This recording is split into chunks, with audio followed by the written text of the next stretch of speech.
तखतगढ़ से खबर है, जहां पर आयोजित कुमावत समाज के प्रतिभा सम्मान समारोह में शामिल होने पहुंचे स्थानीय विधायक एवं राजस्थान सरकार के कैबिनेट मंत्री जोराराम कुमावत ने मीडिया से बातचीत के दौरान कांग्रेस पर जमकर निशाना साधा है। उन्होंने कहा कि विपक्ष के पास जनता को बताने के लिए कोई ठोस उपलब्धि नहीं है, इसलिए वो झूठे आरोप और भ्रम फैलाने का काम कर रहे हैं। वहीं मनरेगा के सवाल पर मंत्री कुमावत ने कहा कि भगवान श्री राम सभी के आदर्श हैं। उन्होंने आरोप लगाया कि कांग्रेस ने महात्मा गांधी के नाम का उपयोग केवल वोट बैंक की राजनीति के लिए किया, जबकि वर्तमान सरकार जनभावनाओं और सांस्कृतिक मूल्यों के अनुरूप फैसले ले रही है। वहीं कमीशन के आरोपों पर मंत्री ने कहा कि मुख्यमंत्री भजनलाल शर्मा ने तत्काल जांच कमेटी गठित की है। विधायक निधि से जुड़े कथित भ्रष्टाचार की जांच सदाचार कमेटी कर रही है और रिपोर्ट के बाद दोषियों पर सख्त कार्रवाई होगी। योजना थी, फिर बाद में उसको महात्मा गांधी नाम से मनरेगा किया। अभी जैसे केंद्र सरकार उससे श्री राम जी के नाम से कर रही है, तो श्री राम जी सबके आराध्य देव है, पूरे भारतवर्ष के आराध्य देव है। सरकार ने तो इसे वोटों की राजनीति के लिए महात्मा गांधी का नाम का उपयोग किया था। तो निश्चित रूप से अब जो होगा, अब वो सर्वमान्य नाम होगा। महात्मा गांधी योजना जो है अभी जो चल रही है, वो सर्वमान्य श्री राम जी के नाम से होगी। तो ये रोजगार का बहुत बड़ा अवसर है, ग्रामीण तबके में बहुत बड़ा रोजगार का अवसर है। तो निश्चित रूप से वहीं अलवर से खबर है, जहां पर नेता प्रतिपक्ष टीकाराम जूली ने मोती डूंगरी स्थित कार्यालय पर अरावली बचाओ जीवन बचाओ अभियान को लेकर प्रेस कॉन्फ्रेंस में भाजपा सरकार पर गंभीर आरोप लगाए हैं। उन्होंने कहा कि अरावली पर्वतमाला राजस्थान की जीवन रेखा है और इसे बचाना जरूरी है। जैसे फेफड़े शरीर के लिए आवश्यक हैं, वैसे ही अरावली हमारे जीवन के लिए। जूली ने आरोप लगाया कि भाजपा सरकार अवैध खनन माफियाओं को लाभ पहुंचाने के लिए अरावली पर्वतमाला के साथ खिलवाड़ कर रही है। उन्होंने कहा कि कांग्रेस सरकार ने 5 साल में 464 करोड़ रुपए का जुर्माना वसूल कर अवैध खनन को रोका था, जबकि भाजपा सरकार ने 2013 से 2018 तक मात्र 200 करोड़ का जुर्माना वसूल किया। जूली ने केंद्र सरकार की 100 मीटर की अरावली पर्वतमाला की नई परिभाषा पर भी सवाल उठाए और इसे राजस्थान के लोगों की सांसों से खिलवाड़ बताया है। अरावली बचाओ अभियान जो है पूरे राजस्थान के जन जन का मुद्दा बन चुका है। आज जिस प्रकार के हालत पूरे देश के अंदर है पोल्यूशन को लेके, हर युवा जागरूक है, उसको पता है कि हमें क्या करना है। कांग्रेस इस विषय को लेकर काफी गंभीर है। पूरे मामले को बड़े ही मजबूती के साथ हम लोग उठा रहे हैं और अब बीजेपी के नेता इस बात को लेकर आ रहे हैं कि कांग्रेस का निर्णय था ही, जबकि कांग्रेस ने जो लीड चली हुई थी उनको बचाने के लिए 2010 में ये बात कही थी और उसको सुप्रीम कोर्ट ने उसी समय खारिज कर दिया था। तो मामला ही खत्म हो गया था। अब तो सवाई माधोपुर से खबर है, जहां पर रवांजना डूंगर थाना पुलिस की बड़ी कार्रवाई। नाकेबंदी के दौरान स्कॉर्पियो से 1 करोड़ 11 लाख रुपए की संदिग्ध राशि बरामद की गई। मध्य प्रदेश से दिल्ली जा रहे स्कॉर्पियो सवार 5 लोग डिटेन किए गए हैं। पुलिस ने राशि जब्त कर आयकर विभाग को सूचना दी है। थानाधिकारी दिलीप कुमार वर्मा के नेतृत्व में कार्रवाई हुई है। संदिग्ध व्यक्ति को किया गया गिरफ्तार। स्कॉर्पियो वाहन भी जब्त कर ली गई है। तो मध्य प्रदेश से दिल्ली जा रही स्कॉर्पियो को पकड़ा गया। पुलिस ने राशि जब्त कर आयकर विभाग को सूचना दी है। तो थानाधिकारी दिलीप कुमार वर्मा के नेतृत्व में कार्रवाई को अंजाम दिया गया। संदिग्ध व्यक्तियों को गिरफ्तार किया गया है। वहीं स्कॉर्पियो वाहन भी जब्त कर लिया गया है। कई लोगों की गिरफ्तारी सवाई माधोपुर में हुई है। बड़ी खबर इस वक्त की सवाई माधोपुर से आ रही है। रवांजना डूंगर थाना पुलिस ने कार्रवाई की है। हमारे सहयोगी राकेश जुड़ चुके। राकेश, और जानकारी डिटेल में दीजिए इस कार्रवाई को लेकर। देखिए, लगातार जो एसपी है अनिल कुमार बेनीवाल, उन्होंने निर्देश दिए थे कि अवैध मादक पदार्थों की तस्करी एवं बदमाशों की धरपकड़ के लिए जिले में प्रभावी गश्त किए जाए और नियमित रूप से नाकाबंदी की जाए। इसी नाकाबंदी के चलते हुए पुलिस ने एक स्कॉर्पियो रुकवाई, जिसमें तलाशी के दौरान 1 करोड़ 11 लाख रुपए थैलों में बरामद किए। जब इनसे पूछताछ की, चूंकि कार में 5 लोग सवार थे, वो पुलिस को देखकर शक गए थे, तो पुलिस को लगा कि मामले को लेकर संजीदा हुआ जाए और मौके पे ही जब तलाशी ली गई तो पैसे मिले। पुलिस ने इसकी सूचना आयकर विभाग को दी और मौके पर जो नोट गिनने की मशीन है वो भी मंगवाई। ये जो पैसा था वो एमपी से दिल्ली जा रहा था। पुलिस अब पूछताछ कर रही है, क्योंकि पुलिस के अनुसार इस कार की जो कार की नंबर प्लेट थी उस पे इन्होंने मिट्टी लगा रखी थी कि कोई नंबर भी ना देख सके। पुलिस की एक अहम सफलता मानी जा सकती है, क्योंकि अब इनसे पूछताछ की जा रही है कि दिल्ली में पैसा कहाँ डिलीवर होना था। जी बिल्कुल, संदिग्ध गतिविधियां और जिस तरीके से पुलिस अलर्ट रही, बड़ी कार्रवाई है ये। और एक तरीके से राकेश, माना जाए कि ये जो पैसा परिवहन किया जा रहा था 1 करोड़ से ज्यादा की राशि, ये बहुत बड़ा मामला हो सकता है, बड़े खुलासे हो सकते हैं। अभी फिलहाल जो आरोपी हैं उनसे पूछताछ में कुछ निकल कर आया क्या? देखिए, पुलिस उनसे पूछताछ कर रही है, क्योंकि जो पकड़े गए लोग हैं जिनमें मयंक राठौड़ है, विश्वनाथ साहू है, सचिन है, सुदामा कुशवाहा है और राकेश मरकाम है, इन लोगों से पूछताछ की जा रही है, क्योंकि सारे एमपी के रहने वाले हैं। इनसे पूछताछ में ये बात सामने आएगी जो पैसा लेके जा रहे थे, क्योंकि ये जो पैसा था कार में बैगों में 500, 200, 100 और 50 रुपए के नोटों के बंडल के रूप में पुलिस को मिला था। अब ये जांच का विषय है कि जो पैसा था वो दिल्ली में कहाँ लेके जा रहे थे, क्योंकि पुलिस ने उक्त जो रकम को धारा 106 बीएनएस में जब्त कर लिया और संदिग्धों को गिरफ्तार करके वाहन को भी जब्त कर लिया है। जी चलिए, शुक्रिया राकेश आपका तमाम जानकारियों के लिए। तो पुलिस ने बड़ी कार्रवाई की और एक संदिग्ध स्कॉर्पियो को पकड़ा है। रवांजना डूंगर थाना पुलिस की कार्रवाई में 1 करोड़ से ज्यादा की संदिग्ध राशि बरामद की गई है। आरोपियों से पूछताछ जारी है। वहीं बीकानेर से खबर, जहां पर कार चोरी के 2 आरोपी गिरफ्तार हुए हैं और 1 कार बरामद की गई है। 8 अप्रैल को घर के आगे से चोरी हुई थी कार। स्वर्ण जयंती विस्तार से चोरी हुई थी कार। आरोपी श्रवण कुमार और आरोपी अनिल कुमार को गिरफ्तार किया गया है। जेएनवीसी थाना पुलिस अभी फिलहाल मामले की जांच कर रही है। तो पुलिस ने 2 कार चोरों को गिरफ्तार किया है। इनके पास से एक चोरी की कार भी बरामद की गई है। स्वर्ण जयंती विस्तार से कार चोरी होने का मामला सामने आया था, जिसके बाद पुलिस ने इन संदिग्ध आरोपियों को पकड़ा है। आरोपी श्रवण कुमार और अनिल कुमार को गिरफ्तार किया गया। तो जेएनवीसी थाना पुलिस अभी फिलहाल मामले की जांच पड़ताल में जुटी हुई है। बीकानेर में पुलिस ने 2 कार चोरों की गिरफ्तारी को अंजाम दिया है।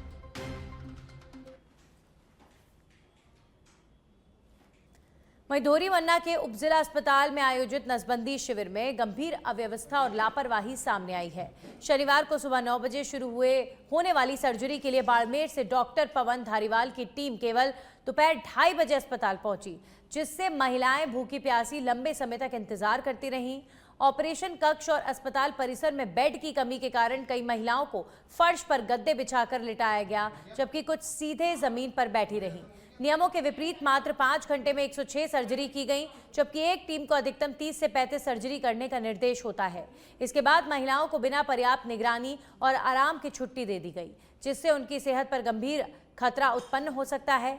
स्थानीय महिलाएं जैसे खेमी देवी, लाची, ये तमाम वो महिलाएं हैं जो इन व्यवस्थाओं को लेकर जानकारी देती नजर आईं और काफी परेशान महिलाओं को होना पड़ा।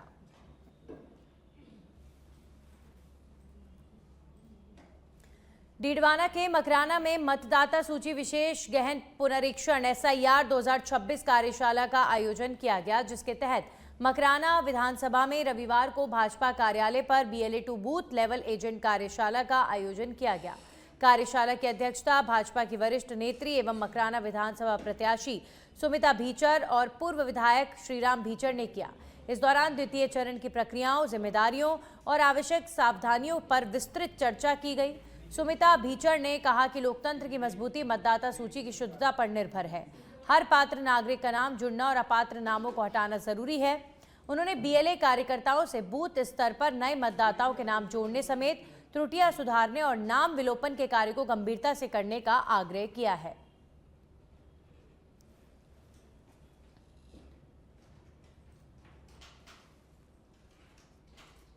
और अब रुक करेंगे बड़ी खबर का। जयपुर से एक खबर है, जहां पर DCP वेस्ट हनुमान प्रसाद मीणा ने नकली घी फैक्ट्री पर बड़ी कार्रवाई को अंजाम दिया है। सरना डूंगर फैक्ट्री एरिया मनशा रामपुरा में डीएसटी वेस्ट की टीम ने दबिश दी है और करीब 7500 लीटर नकली घी बरामद किया गया है। सरस, लोटस, कृष्णा, अमूल, महान के करीब 6000 रैपर जब्त किए गए हैं। इलेक्ट्रॉनिक कांटा और नकली घी बनाने की मशीन भी जब्त की गई है। कच्चा माल डालडा के 10 पीपे बरामद किए गए हैं और 4 आरोपी भी इनके साथ गिरफ्तार हुए हैं। यह हैरान कर देने वाला मामला, जयपुर में नकली घी बनाने वाली फैक्ट्री पर दबिश दी गई है। हमारे सहयोगी राकेश जुड़ चुके हैं इस खबर पर। राकेश, ये बेहद जरूरी है क्योंकि लोगों के साथ ये लोग सीधा खिलवाड़ कर रहे हैं, लोगों की सेहत के साथ सीधा खिलवाड़ हो रहा है।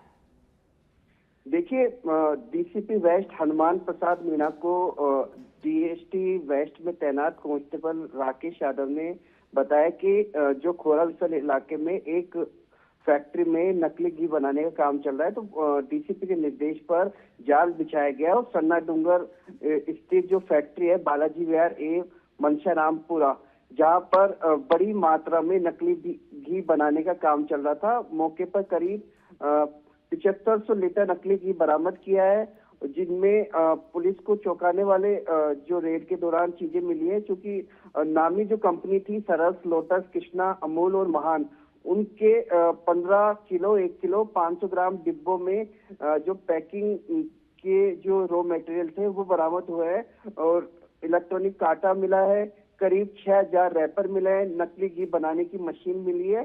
साथ ही मौके पर नकली घी बनाने में करीब 10 पीपे कच्चा माल डालडा भी पुलिस ने बरामद किया है। ये जो पूरी कार्रवाई के दौरान पुलिस ने सरस डेयरी के सहायक प्रबंधक गुण नियंत्रण अधिकारी हिमांशु कुमार बैरवा को बुलाया और उनके द्वारा खोराविसल में अब मुकदमा दर्ज किया गया है। 4 लोगों की गिरफ्तारी हुई, जिनमें राजेंद्र कुमार गुप्ता है, अनिल जोशी है, भूपेंद्र है और जगदीश शर्मा। इन चारों से अब कड़ी पूछताछ की जा रही है, क्योंकि अब ये माल कहाँ जयपुर के अलावा राजस्थान में किन शहरों में सप्लाई करते थे, इसकी जानकारी अब पुलिस जुटा रही है। क्योंकि एक बड़ा ही खुलासा हुआ है, करीब 2000 लीटर नकली घी बनाने का जो काम यहाँ पर चल रहा था, उस फैक्ट्री के अंदर लगातार इस तरह की जो कार्रवाई जो वेस्ट जिले में हुई है, ये काबिले तारीफ है। जी चलिए, शुक्रिया राकेश। बड़ी कार्रवाई और कहीं ना कहीं लोगों को भी अलर्ट रहने की जरूरत है। नकली घी बनाने वाले लोगों से प्रशासन अपना कार्य कर रहा है, लेकिन दुकानदारों को और तमाम घी बेचने वालों को ये समझना होगा कि वो जिस भी डिस्ट्रीब्यूटर से घी ले रहे हैं वो आपको जेन्युइन प्रोडक्ट दे, ये इंश्योर करना कहीं ना कहीं दुकानदारों का भी कार्य, और ऑनलाइन जो बिक्री होती है सामानों की, उन्हें भी सुनिश्चित करना होगा। वहीं इटावा तालुका में राष्ट्रीय लोक अदालत का सफल आयोजन न्यायिक मजिस्ट्रेट यश बिश्नोई की अध्यक्षता में किया गया, जिसमें लोक अदालत बेंच सदस्य नंद किशोर पारेता और खंड विकास अधिकारी हेमंत कुमार घनघोर समेत संबंधित अधिकारी उपस्थित रहे। लोक अदालत के दौरान पक्षकारों के बीच समझाइश कर राजीनामे के आधार पर न्यायिक मजिस्ट्रेट इटावा के 575 लंबित प्रकरणों और ग्राम न्यायालय के 26 प्रकरणों का निस्तारण किया गया। इस दौरान भरण पोषण से जुड़े मामलों में महिलाओं को कुल 3,65,200 रुपए दिलवाए गए। चेक अनादरण मामलों में 8,638 रुपए की राशि का निस्तारण हुआ, जबकि बैंक से जुड़े मामलों में डिफॉल्टर्स द्वारा 10,50,535 रुपए का भुगतान कर प्रकरण समाप्त किए गए। इसके अलावा बिजली विभाग के बकाया बिलों से जुड़े मामलों में बड़ी संख्या में उपभोक्ताओं ने लोक अदालत में अपने प्रकरणों का निस्तारण कर कुल 13,50,000 रुपए जमा करवाए हैं।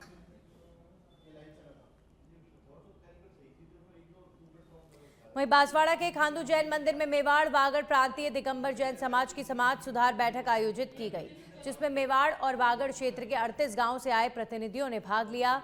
बैठक का उद्देश्य समाज में व्याप्त बुराइयों पर अंकुश लगाना और सामाजिक अनुशासन को सुदृढ़ करना रहा। इस दौरान शादी विवाह जैसे आयोजनों में फिजूल खर्ची पर रोक लगाने समेत भोजन व्यवस्था में अनावश्यक खर्च और दिखावे पर नियंत्रण तथा तथाकथित फ्री वेडिंग प्रवृत्तियों पर दिशा निर्देश तय करने का सर्वसम्मत निर्णय लिया गया। साथ ही युवाओं में बढ़ते मोबाइल और सोशल मीडिया के अत्यधिक उपयोग पर चिंता जताते हुए संस्कारों को मजबूत करने के लिए सामूहिक प्रयासों पर जोर दिया गया और समाज हित में कई महत्वपूर्ण प्रस्ताव पारित किए गए हैं। तो बांसवाड़ा में प्रांतीय दिगंबर जैन समाज की समाज सुधार बैठक आयोजित की गई। इस बैठक में 38 गांव के प्रतिनिधियों ने कई अहम फैसले लिए हैं। मुख्य तौर पर आज के दौर में जिस तरीके से शादी समारोह आयोजित किए जाते हैं, इसे लेकर कुछ मापदंड और समाज में इसे लेकर युवाओं के बीच जागरूकता की बात कही गई है। सब पाल नहीं सकते, पर अपन हमें देने के अधिकारी तो ही हैं कि जब रात को खा लेते हैं तो देने के अधिकारी नहीं, जूते पहन के खा लेते हैं जेनी फेरी का अधिकारी नहीं, जूते बना के रोटी खा रहे हैं और परोसने वाले भी जूते पहन के खा रहे हैं और हम भी खा रहे हैं, तो फिर इनमें और हमको क्या फर्क रहेगा।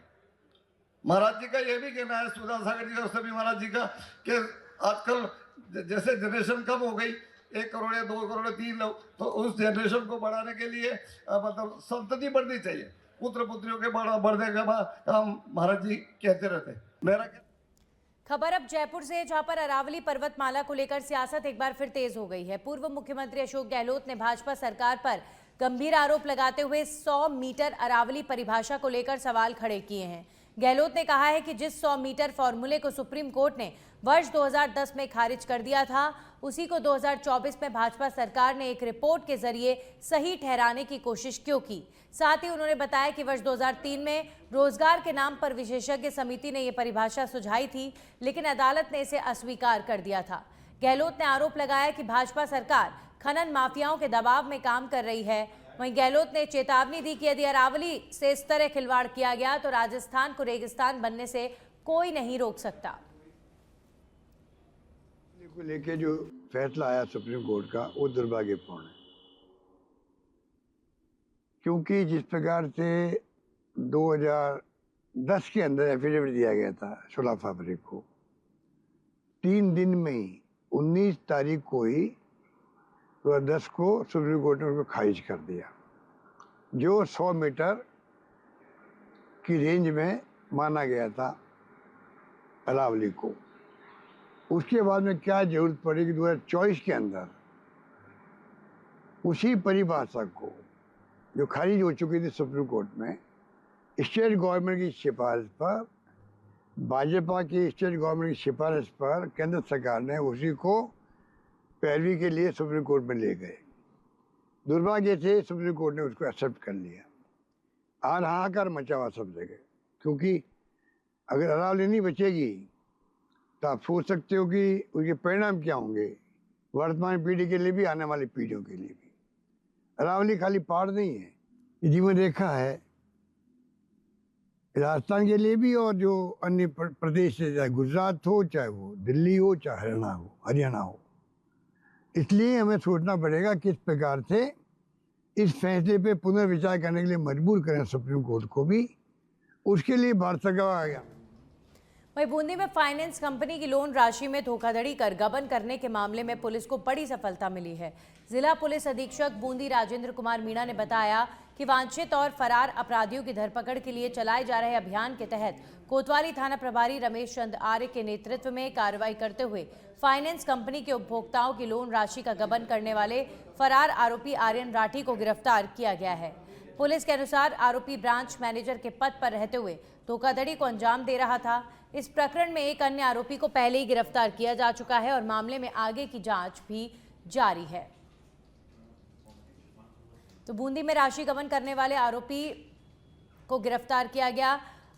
आरोपी पूर्व में भी गिरफ्तार किया जा चुका है। फाइनेंस कंपनी लोन राशि गबन करने वाला यह आरोपी पुलिस ने पकड़ा है। ब्रांच मैनेजर के पद पर रहते हुए राशि गबन इस आरोपी द्वारा अंजाम दिया गया था। इस पूरे मामले की जांच पुलिस ने की। फाइनेंस कंपनी लोन राशि गबन मामले में आरोपी को गिरफ्तार किया गया।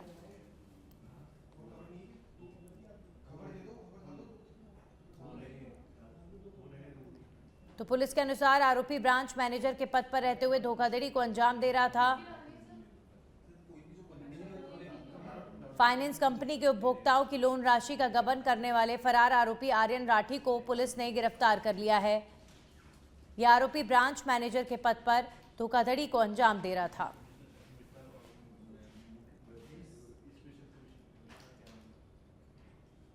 तो बूंदी में पुलिस ने इस गिरफ्तारी को अंजाम दिया। कोतवाली थाना प्रभारी रमेश चंद आर्य के नेतृत्व में इस कार्रवाई को अंजाम दिया गया है। फाइनेंस कंपनी के उपभोक्ताओं की लोन राशि का गबन करने वाला फरार आरोपी आर्यन राठी गिरफ्तार। जयपुर से खबर, जहां पर 2 दिवसीय राष्ट्रीय युवा संसद का भव्य आयोजन 22 और 23 दिसंबर को नगर निगम जयपुर सभासद भवन में कार्यक्रम आयोजित होगा। एनएसएस, राजस्थान विश्वविद्यालय, गुरु गोविंद सिंह चेयर और मंच मिनिस्ट्री का संयुक्त आयोजन। देश के 22 राज्यों और राजस्थान के 26 जिलों से 200 युवा प्रतिभागी इसमें शामिल होंगे। लोकतांत्रिक मूल्यों और संसदीय प्रक्रिया पर केंद्रित आयोजन। पहले दिन एक देश एक चुनाव पर चर्चा होगी। दूसरे दिन वक्फ विधेयक पर विचार विमर्श किया जाएगा।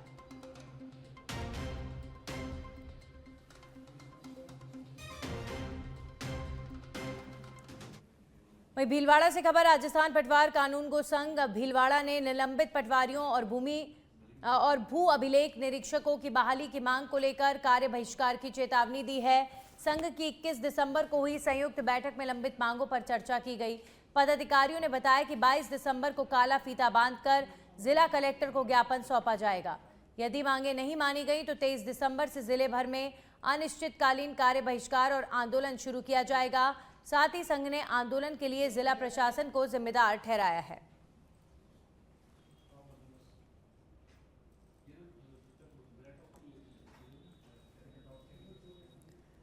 तो भीलवाड़ा में राजस्थान पटवार कानून को संघ ने अब चेतावनी दी है और अपनी लंबित मांगों पर चर्चा की। संयुक्त बैठक में 22 दिसंबर को जिला कलेक्टर को ज्ञापन सौंपा जाएगा। 23 दिसंबर को आंदोलन शुरू करने की चेतावनी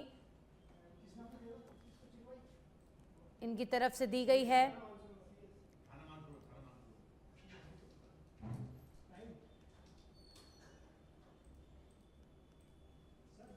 पदाधिकारियों ने बताया कि 22 दिसंबर को काला फीता बांधकर जिला कलेक्टर को ज्ञापन सौंपेंगे।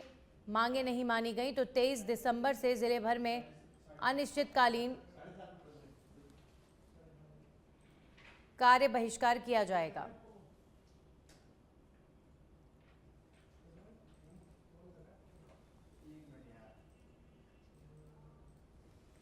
वहीं मुख्य सचिव वी श्रीनिवास पहुंचे मानसरोवर थाना। डीजीपी राजीव कुमार भी साथ में मौजूद और मुख्य सचिव की पाठशाला यहां पर हो रही है। पुलिस अधिकारियों एवं जवानों से रूबरू हो रहे हैं। पुलिस कमिश्नर सचिन मित्तल एवं special police commissioner Rahul Prakash ने मुख्य सचिव का स्वागत किया।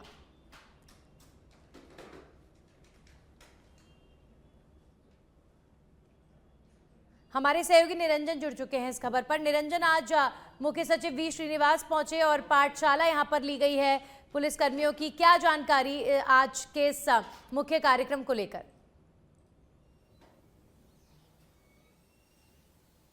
बिल्कुल, देखिए नंदिनी, इस वक्त मैं जयपुर के मानसरोवर थाने में ही मौजूद हूं, जहां पर मुख्य सचिव वी श्रीनिवास जो हैं वो यहां पर मौजूद हैं। उसके अलावा डीजीपी राजीव कुमार और पुलिस कमिश्नर सचिन मित्तल के अलावा स्पेशल पुलिस कमिश्नर जो हैं, उसके अलावा तमाम जो अधिकारी हैं पुलिस के, वो यहाँ पर जो थाने में हैं वो मौजूद हैं।